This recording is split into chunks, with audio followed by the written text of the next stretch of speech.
Kabayan, kamusta ga? Ako nga pala si Mikmek at mekaniko ako din sa Qatar.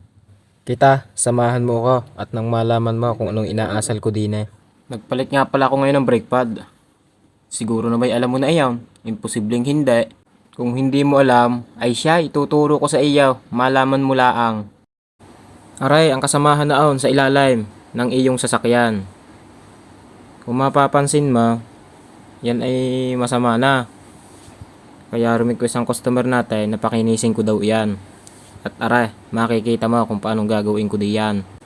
Ayan ay rotor disc. Ay iwan ko lang kung anong tawag mo diyan. Basta yan ang tawag ko dyan. Ang gagawin ko nga pala ngayon ay idadrum cutting ko yan. Ito torno kung tawagin ng iba. At ayan kita mo, napakadaming proseso na yan. Pero yan ay madali lamang. Basta alam mo ang gagawin. Kaya kung may sasakyan ka at magpapalit ka ng brake pad, ay aray, sabihin mo sa mekaniko mo, silipin ang rotor disc. At kung ayan ay masama na, aba ay ipagarni mo na. Aray, garnay, katulad ng ginagawa ko. Para ang iyong brake pad ay matagal maubos. Gayon lang iyaw, kabayan. Aray, kita mo, sinisimulan ko na. Ay mabilis lang, ayan, at ikakat ko ang video. Pag hinintay natin yan, ay para kang naghihintay sa crush mo. Yee! At tara, balik na tayo. Yan, makikita mo. Yan ay unti-unti nang kikinais. Ang bilis, ano? Tingnan mo. At tara, tapos na. Makikita mo na ang kinalabasan. Lilihahin ko lang yan ng kaunti.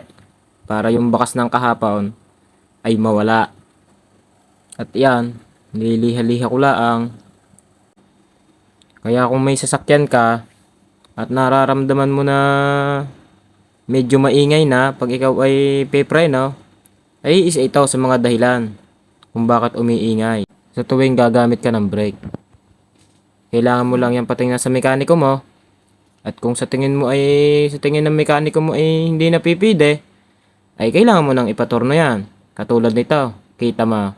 Makikita mo yan kung gaano kakinais. Siya, kabayan, paano ga? Sana may natutunan ka din sa video kong aray. Sana ako'y nakatulong sa iyo. Paalam na. Kakabit ko muna aray. Baka ako'y mamura ng may-ari eh. Ingat ka palagi. God bless. Mwah!